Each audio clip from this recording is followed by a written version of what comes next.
All right, hello everyone. Uh, this is Daniel, and I want to go through a demo game today of a Mage Knight game using Kings of War.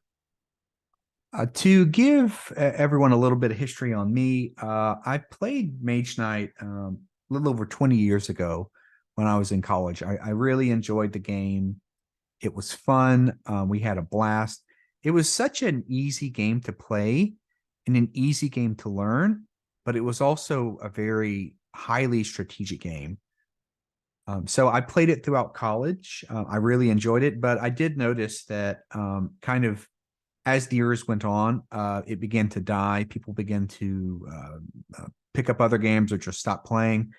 And so I found that I moved on from Mage Knight. I continued to play other strategy games like 40K, Fantasy, several others. Right now, I've been playing a lot of a fantasy-based game called Kings of War. And with that game, I really enjoy Kings of War a lot, but I do find that, with a family and with a job, time is limited, and I'm not able always to play as many games as I want in person that I would like to. And so the Kings of War community began to also play on an application or a website called Universal Battles 2. Universal Battles 2 is a very flexible system. You can play all sorts of different games on Universal Battle. Um, and I've been playing Universal Battles Kings of War for years, and I've played with people across the world. I finished a game this last week with a guy from Germany, and it's not as good as playing in person, but when you use the models in Universal Battles, and you can also use something like a Facebook Messenger video chat or a Discord video chat, you can also play with people in real time while also talking with them, and discussing things about the battle. In addition to just playing in person, you can also what we call play by email, which is that you can play a few turns, effectively save the game state, and then come back and play later. So this allows you to maybe play, 5, 10, 15 minutes at a time and kind of play throughout the week. There's a lot of good tutorials out there on on Universal Battles. And there's definitely some good tutorials on what we call play by email, which is that you play your turn and then you send the game file to your opponent and they play their turn and they send it back to you. I won't go into that in too much detail because there are other tutorials for that. What I want to do today is show everyone how I could see a game of Mage Knight being played using Universal Battles, because as a person who's played Kings of War, it kind of dawned in my head, well, why don't we just use this to also play Mage Knight, along with the dozens of other games that are played on Universal Battles here. So I've set up a 200 point game. It's actually 210 points, but I wanted to try and add in, get the models nice and get the model count and the two armies nice and even. So we have Elemental League on the right, and we've got Necropolis Sec on the left. I will go into how to set up the models and how to create all that later, but needless to say, it's not too hard. I actually have found all these figures from existing work, and I've basically just tweaked them to make them work for Mage Knight. So I've found a lot of these armies from either the undead or like Forces of Nature armies, and I've basically just tweaked them to make them work. I actually found a really nice High Elf army that I'm going to use for my Knights Immortal faction, which is my favorite faction. So I've let someone else do all the cool work, all the hard work, and I'm just going to basically copy in their models and maybe slightly change things here and there. So I won't be going into detail about how I created these models. I may save that for another video. For now, I'm just going to play a game. So in Universal Battle, just to cover some basics, and there are other tutorials out there, but for the ruler, we have this universal ruler where you can kind of move it. You can kind of touch a model and you can measure it up to its place. I know that Mage Knight tends to have the rule that you measure from the center, which you can do, but I've oftentimes found, and this is something I even did in real life in college, we basically just had a gentleman's agreement to just play measuring from, the edges of the models. But if you want to, you can certainly play from center, where you place the ruler on the center of the model and you do your measurements. You can see the measurements adjusting here as well. I like to play from the edge of the model, and I even like to play that way in real life. So that's your choice. How to roll dice. Rolling dice is also very simple. You click on the dice button here, and for most of the time, it's just going to be rolling 2d6, and then you roll. And here I get my 2d6, 1 and a 6. And if I needed to roll damage for, like, say, something like Magic Blaster, Weapon Master, I could just roll 1d6 as well. So rolling dice is also very simple.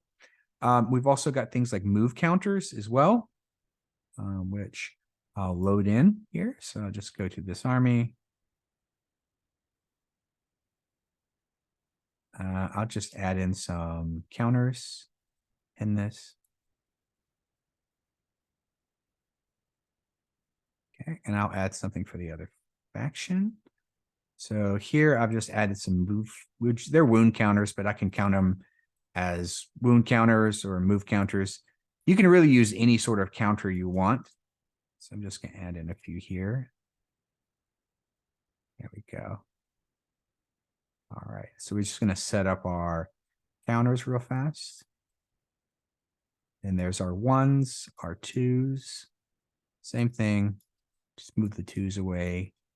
So that'll be our first and second move here. So those can be something like our move counters. We could also, pick any other counter you want. And then I'll also show damage. So whenever a model takes damage, you can click on that model. So suppose this Night Stalker takes 2 points of damage. There's actually an add wounds feature in here. So I can click on this, and it will go ahead and just assign 2 wounds to this Night Stalker. What I would then do is then go and, let's say it's this top one, I could grab this stat sheet and I can move it back as the starting position, and I could go to the wounded model here. So now it would be 2 fully healed up Night Stalkers and 1 wounded Night Stalker here. I'll get into that as I play the game, but I'll just kind of show you how I've set up the damage system, that you track the wounds based on adding wounds. And then after that, you then move the appropriate stat profile, which I've already kind of lined up in order here from the start all the way to the finish in which you would kill the model here.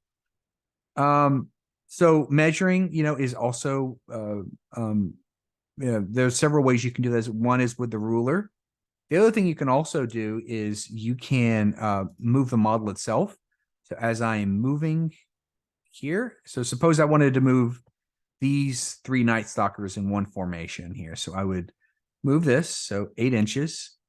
I could also go 4 inches here, and then maybe if I wanted to go around something, I could do another 4. Put me there. And then he could move 8 inches as well. There we go. So they all stay in base contact. And this is the first move. I could just mark those with wound counters, move up the counters as well. And then suppose I want to move my zombies. So again, I can just grab each individual model, but I can also just grab all the models and just move them together. So instead of doing each one of them, I can also, if I want to keep the formation, I can just drag those as well. And I can just kind of keep their stat profiles a little back. So the Necropolis sec moved, and I mark each one of those models with a move counter here. All right, so that's been the first move for Necropolis sect. We can go to the Elemental League here. So I'm just going to move this aside. So seeing these Night Stalkers come up, I want to get my Ballista in range. So I'm going to move these guys. So wait, real quick, I'm just going to lock the terrain. So that way the terrain isn't moved. There we go. Okay. And that's just going to be, again, moving to the slowest profile. That's going to be that Troll Ballista. We're just going to move up here. Right there. And I also want to check the range on my Troll Ballista to see if I'm in range of some of these Night Stalkers. So I can go up here and kind of see, okay, this is kind of my range here. And then we have these scouts. So that would be the first move. Just mark these guys. And then we can move their stat profiles. And then I would say I would go ahead and I'm going to go ahead and just move up these trolls as well. Again, going 6 inches. I don't really want to change their formation. So we'll just move there, and I'll probably turn the healing mistress, the mending priestess, like this in case I want to target. In case they do get shot in the future, the mending priestess can be healing them. So that's going to be their turn here. Okay. So as you can kind of see, movement's pretty easy to do. I'll just do these counters below. You can also kind of keep the stat profiles a little further away. As long as your opponent knows what the stat profiles are, it's okay to kind of keep them a little further away. Okay, so with that move, it's now the Necropolis sect's turn. They're going to go here. And we're just going to move these guys up 6 inches. So we're going to move them about here. And then, all right, they get marked. And I know I'm not going to move them again, so I'll just move these over here. We probably need a few more counters, but this is just for show here. You can also just mark a counter for a group if you want to. And I don't really want to push anyone, so I'm just going to give up on my first move here. So with that, we're just going to move all my counters away. And we're back to square one here. So now it's the Elemental League. I definitely want to get this Troll Arbalisk in range. So looking at it here, I want to try and get this here. So the first thing is that we're going to move these guys up. Kind of form a screen for that Troll Artillerist. And then we're going to move him up so that he's in range to shoot one of those one of those Night Stalkers here. So that's the first move. Oh wait, I would have to push to do that, so I apologize. So actually, we're not going to do that. We're just going to move up our Centaur Lieutenant. He's going to just go up 10 because I don't want to push anyone yet. So there, I'm going to mark him. And then the rest of these fatigue counters are going to go away here. Okay, so just doing here. Not trying to be strategic. I'm kind of just want to show you how the game works. Okay, there we go. So from here, the Necropolis is going to go. The Night Stalkers they want to get shot by this artillerist, so they want to get into cover. So that's what we're going to do. They're going to move up 8 inches just to get into this cover. And with that stealth, that's going to allow them to be protected and not be able to get shot by those guys. So they're just going to move up like so. And we're going to go ahead and pivot. We're going to go ahead and pivot them so that their line of sight is facing that direction. Move them in here. Turn there. And if you can't see their marker, you can always just turn on the enable lines of sight. And it's this corner here. So in case sometimes you can't see the degree arc, you would use this here. So you can see this is his 90-degree field of arc. This is his 90-degree and his 90-degree field of arc here. So even if sometimes you're not able to see this clearly, you can just turn on the field of arc for the models and it'll show you them. I'm just going to mark them. These guys aren't going to push, so I'm just going to move their counters over here. And then these counters go back. They move forward. And now we have got these guys. They're going to move into the forest.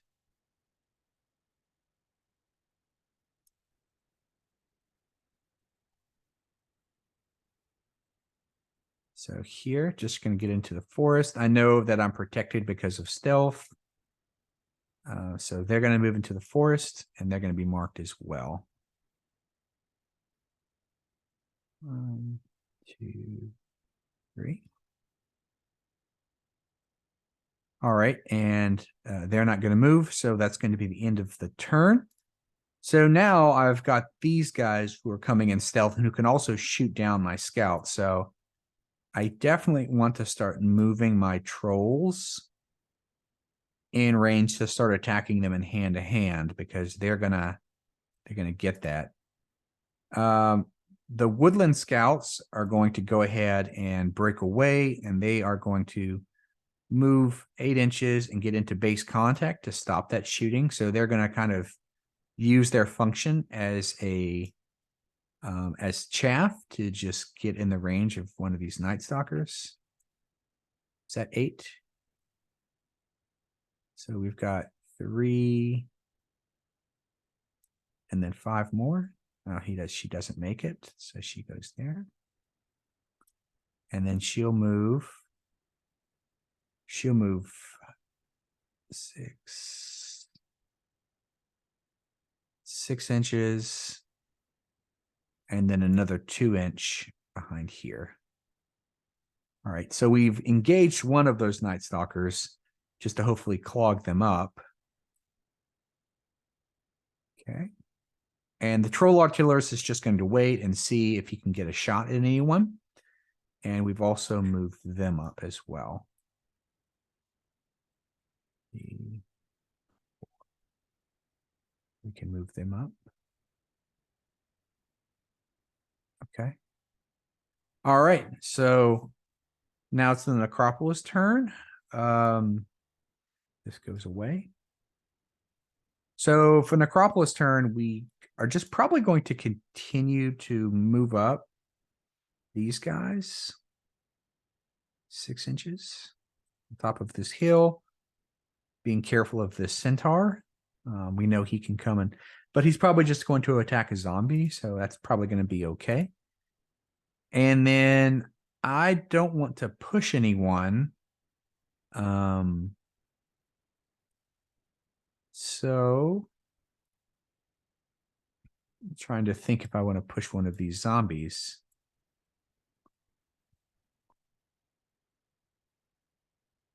Well, just for simplicity's sake, we're going to push one of these zombies. He's going to move 3 inches just to get outside of the terrain here.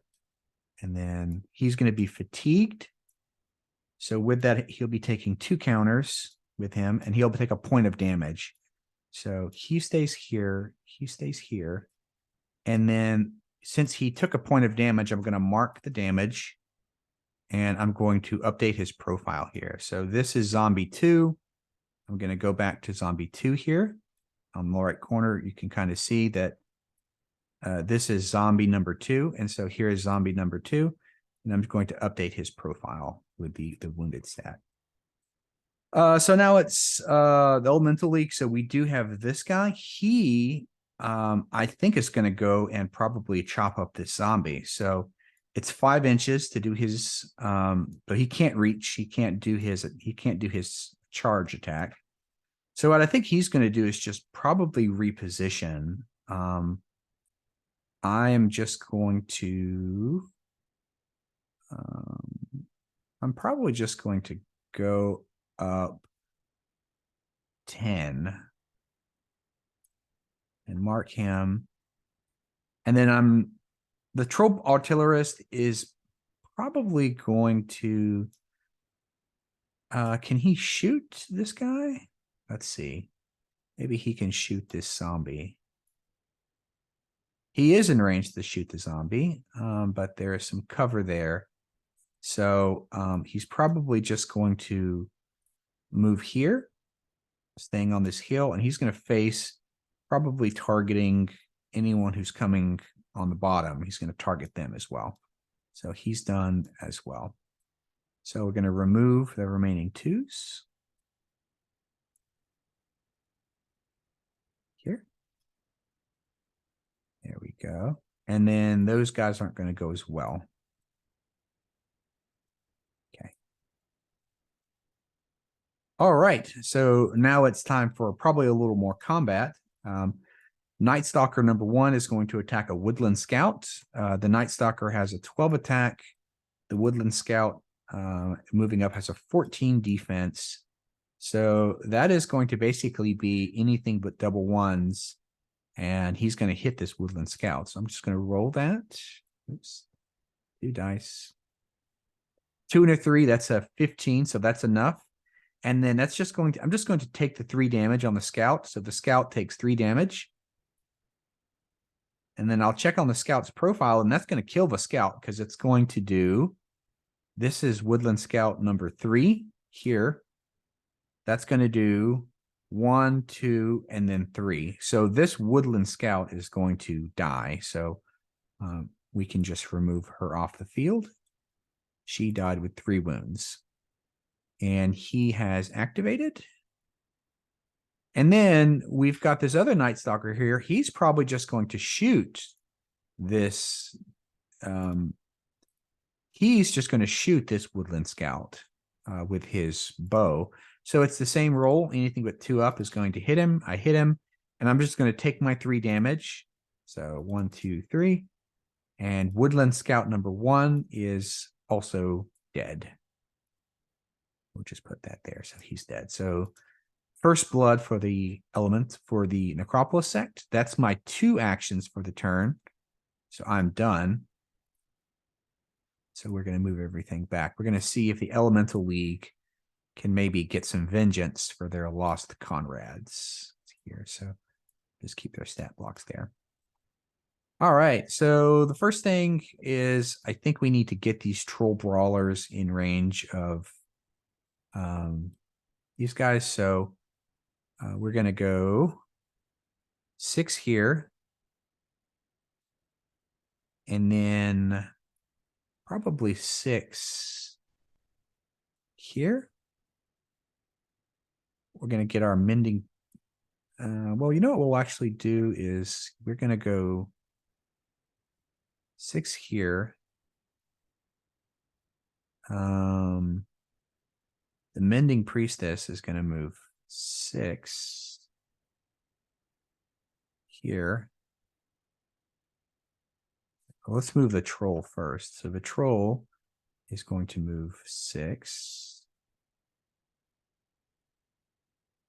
And the mending priestess is going to move up 6. So that's going to take their 1. Going to try and get the troll brawlers in there. Okay. We'll just move these stat blocks up there too. And then keep his stuff up, keep him there. We won't push anyone. So since that's not being the case, we've only got 1 Woodland Scout yet. And I think that she is going to move. She's going to go 3. And then she's going to go another 4 and actually get just behind them. Probably to actually, we're going to go a little further, and we're actually going to stop them from shooting her. So we don't want those Night Stalkers shooting anybody. Those Night Stalkers get a free pivot.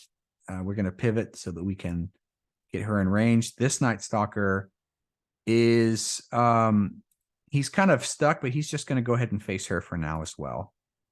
Here, and then that will be the second move. We clear this out.